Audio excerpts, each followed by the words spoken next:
It's like waiting for the curtain to open, right? Mm-hmm. What would you guys chant before Fish shows? Like before Fish came out, it was like Fish, There wasn't Fish. really a chant. It was just a heady buzz talking about like what are they going to play, what are they going to do.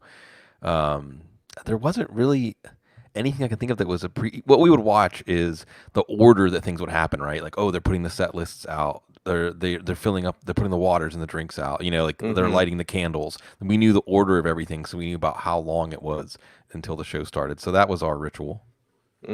Show starting now. And the afternoon games show you why the NFL is such a cruel, cruel mistress, especially Bloom, because we know a lot of great Cincinnati Bengals fans, like a lot of great Bengals fans that we're just rooting for. Super excited to see Joe Burrow. So cool in this game, but coming up short, 16-13, the final score. The Chargers beat the Bengals. Let's talk about Tyrod and the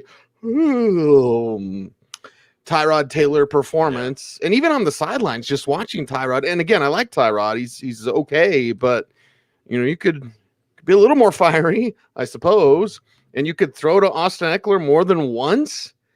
As we got done with part one, and I went back to watch the games. Balloon was about 8 minutes left in the third quarter, and Eckler didn't have a catch. Right. What?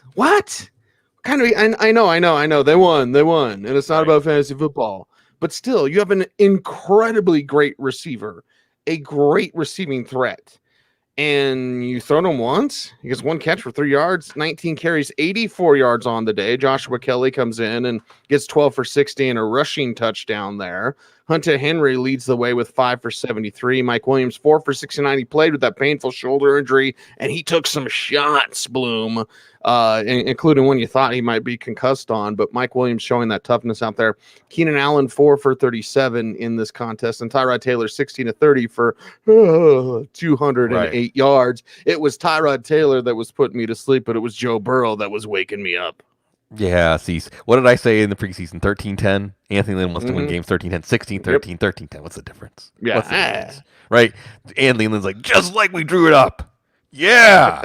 Win. Got him. This is what you're afraid of. This is what I was afraid of. This is why I wasn't taking Austin Eckler at the 1-2 turn. Should have been taking DeAndre Hopkins. Boy, we all whiffed on that collectively. Anyway, spoiler alert. Austin Eckler, and the thing is, you were counting on the passing connection between Rivers and Eckler, and it may well be that Eckler should be able to make that connection with any quarterback, but we can't be sure with Tyrod Taylor. As you said, Steve, but he didn't make any big turnovers, didn't lose the game for them, and they won. So you see the pecking order here. As you said, Mike Williams coming in, game time decision, pretty good, looking pretty good, and holding up under some punishment. Hunter Henry's going to be okay. Almost had a touchdown in the corner of the end zone. Keenan Allen, not as much. And then there's Josh Kelly. Justin Jackson got hurt. Justin Jackson's a good runner. Can't stay healthy. Josh Kelly gets the touchdown. So if you're saying, hey, Austin Eckler, even though he's little, he can run the ball a lot. He can be productive. You're right. He got 19 carries. He was productive on those 19 carries. He looked good. But without the consistent production in the passing game and without rushing touchdowns, what exactly do you have? Next week, Chargers face Kansas City. Maybe that's a game that by the game script forces them to throw more to Austin Eckler. You probably leave him in your lineup hoping for a high-scoring game. But this is it. This is kind of a nightmare because even though this game for fantasy was a yawner, for Anthony Lynn, it's just like he likes it. And this team does play Kansas City tough. So it'll be an interesting tilt next week. Interesting. Joe Burrow. I mean, it's there. It's so there. You can just tell. No wristband, right? So he's not the Buzz Lightyear. What's his name? Buzz Lightyear. Yeah. Like Vic Fangio says. Like no, to infinity and beyond. Even Tom Brady's wearing a wristband with the Bucks and messing up Right. play calls in practice. By the way, just from little birdies. But we'll get to Brady and the Bucks in a little bit. But Joe Burrow, so much fun to watch, and he only had 193 yards and no touchdowns and a pick. But it was very fun to watch, leading the team down with a minute left, puts him in position. Beautiful acting job by Casey, and the award for best actor goes to Casey Hayward. Although AJ Green's arm did extend, Hayward was like, "Woo, John Stockton or Manu Ginobili or Nikola Jokic, what's the flailings?"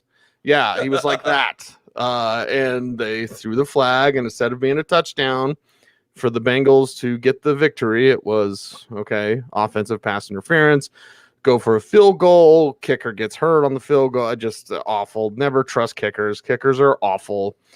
Joe Mixon, you can tell their plan, Bloom. And Burrow, by the way, had a rushing touchdown. Yeah. But you can tell their plan. It's like, okay, Mixon's going to set it up because look at the boxes, right? Look at what Gus Bradley, what was that, like 9 in the box sometimes? Right. Like, seriously, it was just, okay, we know that they've got a rookie quarterback. We're going to make him prove that he can do it. And he was doing it partially. Certainly in crunch time as well, but Mixon 19 for 69 hard fought yards for Joe Mixon, also a catch for 2 yards. AJ Green 5 for 51, could have had that touchdown. CJ Uzomah 4 for 45. Tyler Boyd didn't get involved early enough in this game, in my opinion. Bloom ended with 4 for 33, some big catches along the way. Mike Thomas with a big catch, by the way, but just 2 for 17. John Ross also 2 for 17, and then was out of bounds on one play, didn't have control of the ball. Gio Bernard gets 4 for 21 as a receiver, 1 for 7 as a runner. But you see it there. You see it with Joe Burrow. This is what makes us excited for our Bengals fans out there. The kids got it. Just didn't get that W today. You'd think, see, we had the let Russ cook thing, right? Play every quarter like it's the fourth quarter, you know? You almost wanted to play Joe Burrow like the game is on the line for every drive, because that was when we saw the Joe Burrow that we were waiting for. For fantasy, other than the rushing touchdown, it wasn't that much. Next week against Cleveland, if I'm going to stick my neck out and be aspirational, it's going to be against Cleveland often this year. AJ Green didn't get hurt. As you said, kind of a call that you just let him play on those games. Michael Irvin's like, what are they doing? Yeah, I mean, it's a game-deciding play, but that's okay. But it was there. Burrow made the throw. Bullock missed the kick. You're more encouraged, hey, that Green wasn't a great fantasy game, but he made it through the game. Burrow to Boyd, as you said, needs to be a more developing connection. Mixon, you just hope that things get better, looser for him as the season goes on with Burrow. But you have to be excited because of that last drive cease. And what it is that Burrow plays in the eye of the storm. I mean, he's not daunted by situations. He's not daunted by NFL defenses. He had one really bad play on a shovel pass. But otherwise, we have to give some credit to the Chargers defense here, too. And Melvin Ingram is a bad he is a bad man. That was that shovel pass to Mixon, and Ingram's just like mine. Yeah, exactly. And you think that, every time you see a shovel pass cease, you wonder, like, why does that happen more often? I mean, geez, you're just putting the ball out there with all these bad men out there. And Joey Bosa introduced himself to Burrow, Joey on Joey crime, So, hey, I mean, it's a debut. It's a debut that you could imagine if there were fans, they would have been carrying him out on their shoulders if they had allowed that call to go through. So there's still something to build on there. You hope it's not the story that it's like a near miss. You want to see Joe Mixon used more in the receiving game. So again, underwhelming game for Joe Mixon. Underwhelming game for the Bengals, but still a sign of what's to come. Not that resounding, wow, everything's going to arrive ahead of schedule, but also showing you what you have if you're the Bengals. And again, you measure up against Cleveland next week. So you're speaking about seeing where you're at. Hopefully, after seeing what Cleveland did, they can do that. And again, give some credit to the Chargers with Chris Harris in that slot on Tyler Boyd, Casey Hayward, even without Derwin James. A pretty good defense here. Yeah, and I have a feeling Baker Mayfield is not going to like the comparison with Joe Burrow next. No, not at all. And by the way, I don't see Joe Burrow doing a bunch of commercials. Like, I still see Baker on commercials. I'm like, dude, work on your game. Yeah, right. What's the meme cease, like you and the guy they warned you about, or you said not to worry, guys you said not to worry about? Is that it? Right. Burrow's the guy. Burrow's going to have the heart of Ohio. Baker's going to be down there with Johnny Manziel. Like, well, it was great for a moment. A very brief moment. Cardinals and 49ers up next here as we recap the afternoon games. 24-20, the final score. The Cardinals get the win, and Kyler Murray does everything, pretty much. Him and DeAndre Hopkins. Oh, my God. DeAndre Hopkins. Oh, beautiful. Kyler Murray as a quarterback, as a passer, 26 of 40, 230 yards, 1 touchdown, 1 INT. As a rusher, 13 for 91 and a touchdown, a rushing touchdown. DeAndre Hopkins, 14 catches, 151 yards on the day. Probably could have had that touchdown, Bloom. I hate when replay takes away a touchdown like that, right? And it's such a great effort. And you're like, what an amazing play. What a huge play. And they're like, oh, his knee was down at the half-yard line or whatever. Okay, but Nuke, love you, man. That was a great play. So here comes Kenyon Drake. He gets a rushing touchdown, 16 for 60 and a touch, and then a couple catches, 5 yards. Chase Edmonds, 6 for 26 as a runner, and then 3 for 19 and a receiving touchdown there. The lone receiving touchdown from the Cardinals group of receivers and running backs. Christian Kirk, 1 catch, no yards. Larry Fitzgerald 4 for 34. So it seriously was all Hopkins, right? A dash of those running backs, but mostly Murray and Hopkins getting this win. Lots of fantasy takeaways, Cease. But let's start with the football takeaway, because last year Arizona and San Francisco played games right down to the brink, right down to the end. And this was the turnaround, rebuilding year for Arizona. And of course, San Francisco went to the Super Bowl and was the better team for 3/4 of the Super Bowl. Arizona comes out, opens the season with them this year, and wins. And I know a road win isn't the same in 2020 as it was, but whatever. It's a win against the team that you got to chase to win the division. And it was a back-and-forth game, just like the games last year. But the Arizona defense held. Kyler Murray made the plays when he needed to make the plays. Lots of fantasy takeaways, though, as I said. Let's start with DeAndre Hopkins. Okay, like 95% of the fantasy community or more thought just no way that Kyler Murray is going to throw the ball to DeAndre Hopkins as much as Deshaun Watson did. You know, it's just new team, new offense. They've got a lot of guys they can spread the ball around to. They even preferred the run at times. Kyler Murray's still second-year quarterback. What kind of feel does he have? What kind of connection does he have? Well, the correct answer is he's going to get even more volume.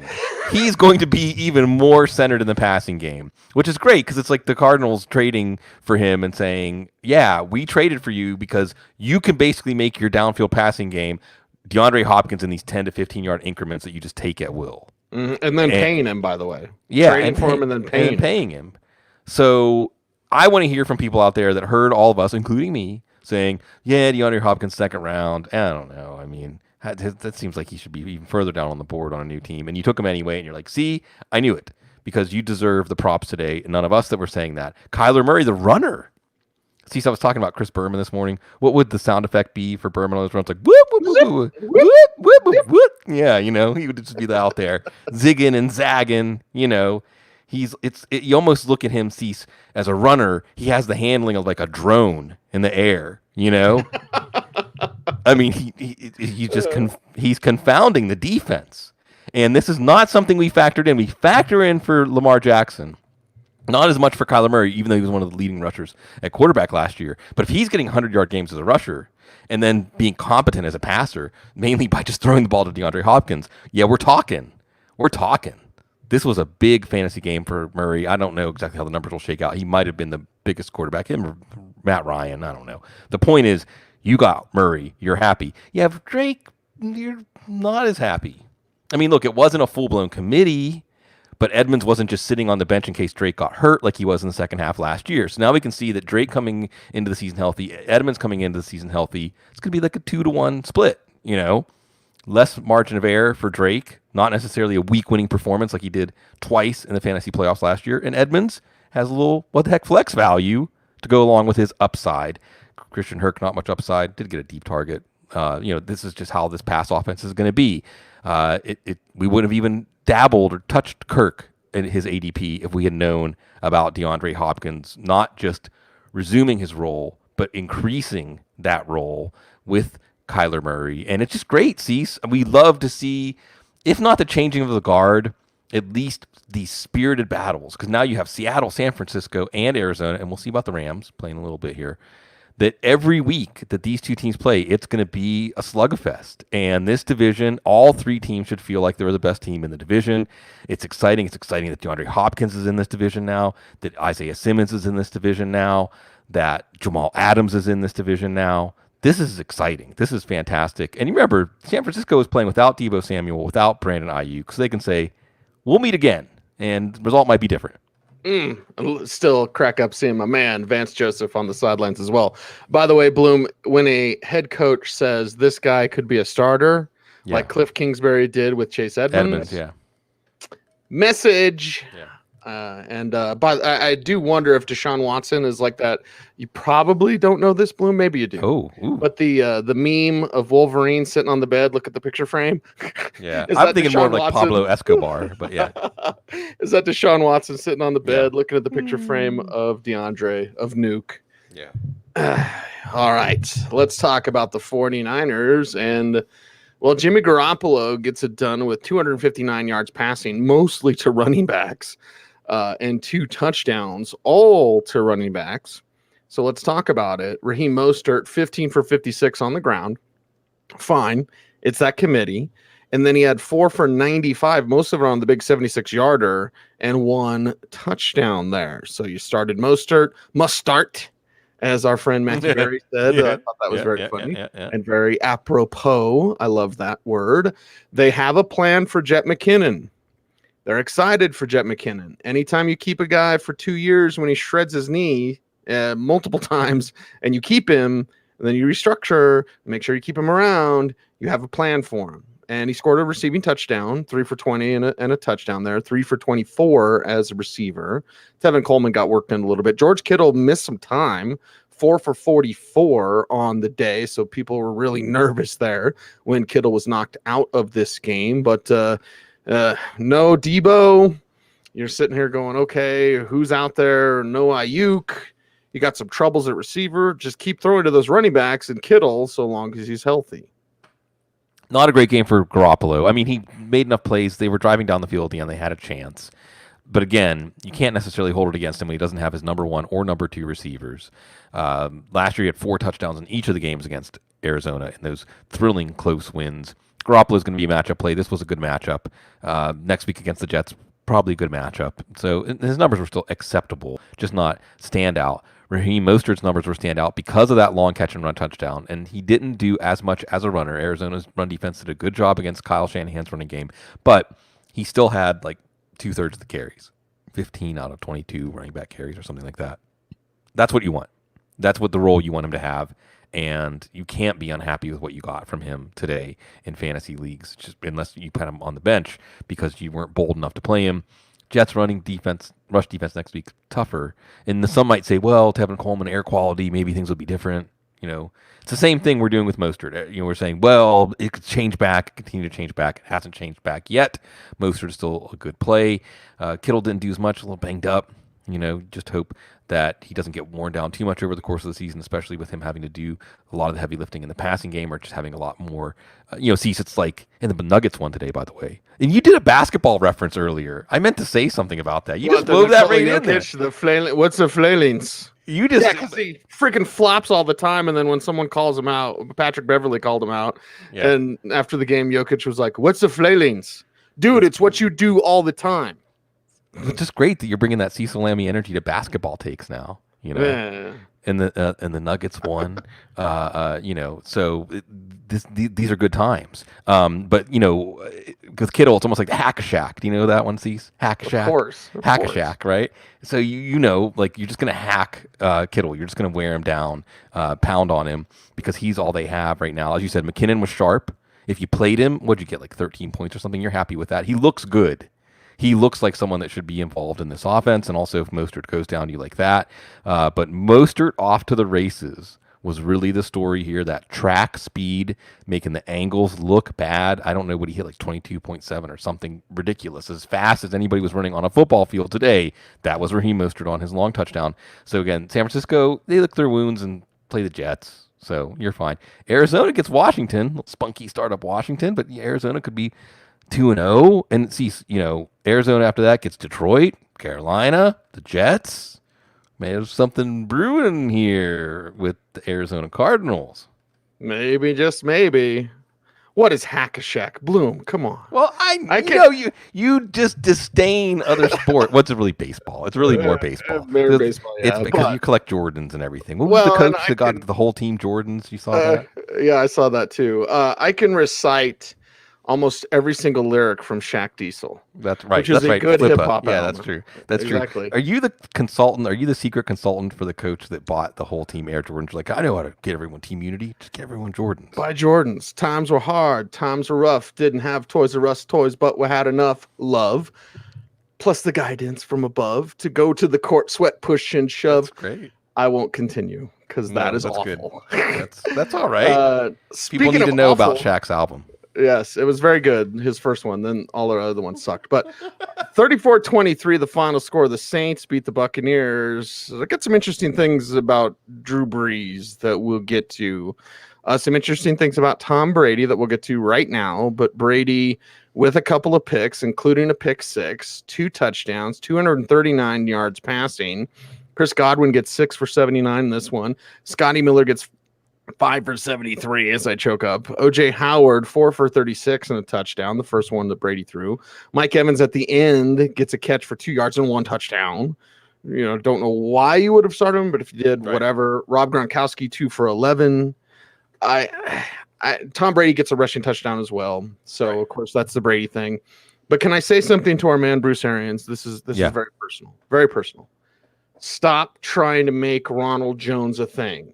Yeah. Just stop. Okay, now, did he do a fine job? Certainly, 17 for 66, 3.9 a carry is not going to blow anybody out of the water. 2 for 16 as a receiver, but so many other weapons, so many ways to be creative. Now, in talking to people around the organization, Bloom, Brady still is learning, still is trying to pick up the offense. You see the wristband, right? Mm-hmm. So, as it was put to me, how many times do you see Tom Brady F up the play call?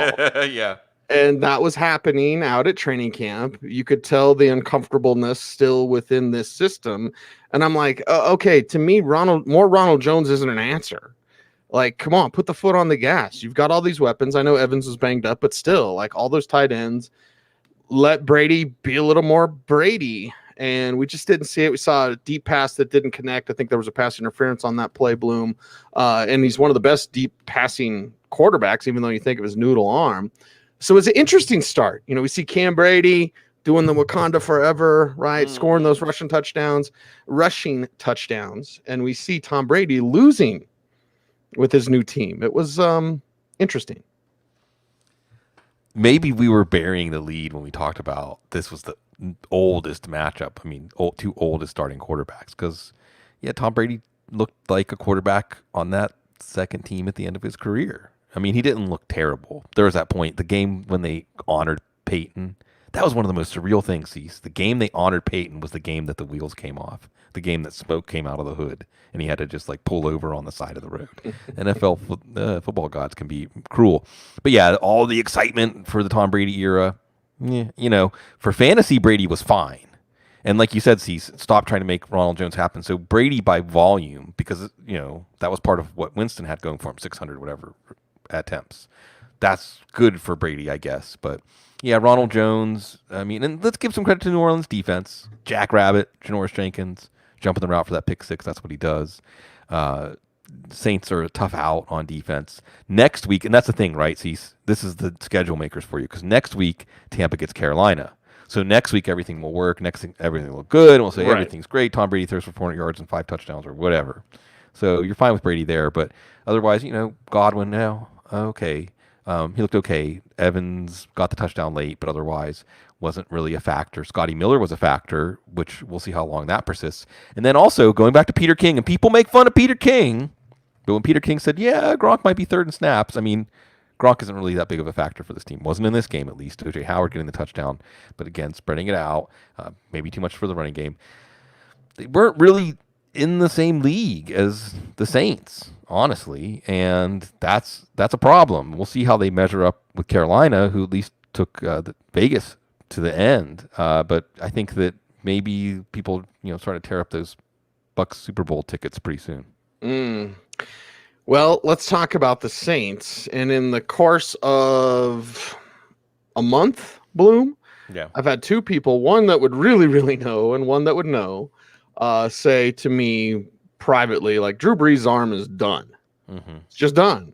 And then, especially early in this game, before we started recording part 1, I was like, "Ooh, wow, Brees!" And there's some floaters out there towards the end of the game when he was trying to go deep. That one that they called the PI on to Emmanuel Sanders on the sidelines, that one floated. I mean, a quarterback with a younger arm is going to get that there before, even though the defenders draped all over him. So anyway, just mental note, right? As we look to see when this team's going to switch over to Taysom Hill. But it's Drew Brees. They're winning and they won, and it's Drew Brees as much as Drew Brees can handle. He just doesn't look the same, and they're certainly not going to ask him to throw deep. Drew Brees, 18 to 30, 160 yards, 2 touchdowns, no INTs, and Michael Thomas gets 3 for 17. Very interesting. Emmanuel Sanders, gonna do 3 for 15 and a touchdown. Also another end zone target that was knocked away. So he could have had 2 touchdowns. Jared Cook leads the way with 5 for 80 as a receiver. Alvin Kamara gets 5 for 51 as a receiver and the receiving touchdown, and also 12 for 16 on the ground and a rushing touchdown. Latavius Murray leads the way on the ground with 48 rushing yards on 15 carries. So it's a win. It's a win over Tom Brady. It's a win within your division, Bloom. All these are good things, but underneath the surface, you're like, Breeze doesn't look like he used to. Yeah, the numbers were there last year in the second half. You didn't exactly get the feeling in the playoff loss to the Vikings that Breeze was anything positive. It was actually Taysom Hill that was the main positive factor in the offense that day. So, yeah, I mean, you're wondering about Breeze on a lot of levels. Again, though, the schedule makers, right? Next week, New Orleans helps open up the Roomba. So they're going to put up all kinds of numbers against the Raiders. So everything will be great. Breeze will throw 5 touchdowns, and it'll look easy. But you're right, Cease. And I have to say shout out to my lovely wife, Kate, who's a diehard Saints fan now that we live in New Orleans, building up for a few years. And she was livid when they brought back Breeze and said his best football's behind him. Keep Teddy or something. But maybe it's Jameis Winston. I don't know. We'll see. They get the win. Alvin Kamara gets a couple of short touchdowns. He could have had a third one late in garbage time, but still, you're happy with that. That's a good out, considering that he wasn't effective and explosive in this game. Latavius Murray getting about as many carries as him, but they didn't really lean on the running game. Tampa's really hard to run on, okay? Really, really hard to run on. So there should be more success for the running game next week. Number 1, Cease, on the to-do list, watch this game closely to see how was Michael Thomas taken away. What did Tampa do? Did they give up other things because of that? Because this is a major development. Julio Jones and Devontae Adams and DeAndre Hopkins, so many of these other top wide receivers that if you did forego running back early to take a wide receiver, these guys showed you wide. Michael Thomas, you're going to play him next week. It's the Raiders. Of course you're going to play him. But you're wondering, Emmanuel Sanders got a touchdown, but you're wondering whether you can trust him. Jared Cook. Well, I suppose if we're talking about an intermediate arm, like Breeze and Teddy are the same guy, right? I mean, except Teddy's at least younger and sprier, and his arm is still got a little elastic to it. Cook, I guess, fits better in that passing game. So in Tampa's defense, I mean, they're spirited. Tampa's defense is never going to be an easy out. And so they didn't exactly let the Saints run away with it. It was really the pick 6 by Brady that opened this game up. So Saints should be feeling good. But see, so you look at the NFC.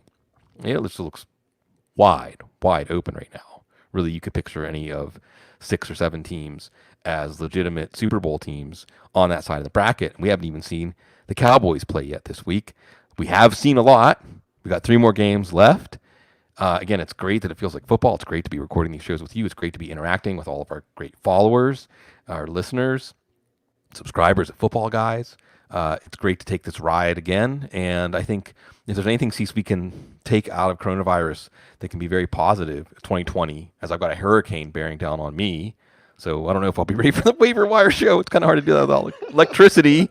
Sorry, folks, if I missed the waiver wire show this week or other shows, because these days in America, when the power goes out, it goes out for a while. So we'll deal with that, because the point is, Cease, 2020 has reminded us to savor the ride. Mm-hmm. Savor the journey, savor every moment we can. And we have had so many of these together since 2006. And some of the people listening to us right now, watching us right now, have been there since 2006. Every chance we get is something we can savor. Another Sunday to savor. Thank you. I think that's an important note, Bloom, because, and I think I tweeted this out, whatever, but when I was at the Super Bowl in Miami, I cried during the national anthem for multiple reasons. When the Thursday night opener happened, I cried again during the national anthem, but it was for different reasons. Not, still, loving my country and all that kind of stuff. But it was also, we didn't know if we would get this. And obviously there's financial reasons. I mean, football is our job, whatever. So there's like financial reasons that are very stressful. And there's plenty of people that have lost their job and like, out there in the real world that have been looking for work and haven't been able to pay rent and all those sorts of things. And our heart goes out to them, certainly. But just knowing that we would have this and having today, like just when it could be taken away from you. And then when you get it, like just really respect it, understand it, and savor it, because we don't know how many weeks that we'll get in the NFL season. Hopefully it's a full 16, 17, and Super Bowl and all that kind of stuff. But this definitely gave you a different view, Bloom, I'll say. Yeah. I mean, I think that at the heart of this is the shared experience. It's also appreciating what the players lay out on the line, because that's one of the things that makes football an exhilarating sport to follow so closely, is that unlike other sports, like really every play, these players' careers are on the line because it's played at this incredible speed and skill level and with athletes that are maxing out the physical abilities of their bodies.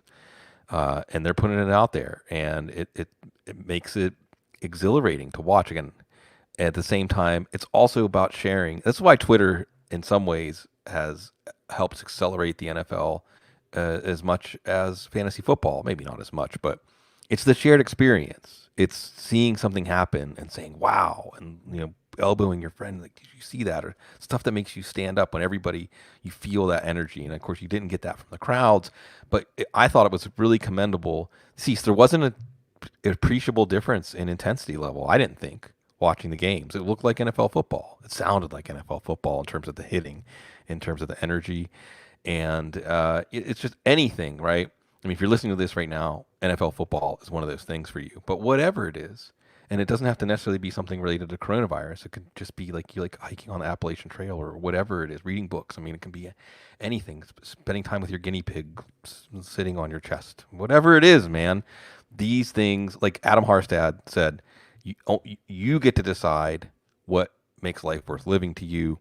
Certainly getting to do these shows, getting to serve the great audience we have, getting to be part of the Football Guys community, being part of the fantasy community and the NFL community is a constantly recharging thing. We're very lucky, as you said, Cecil.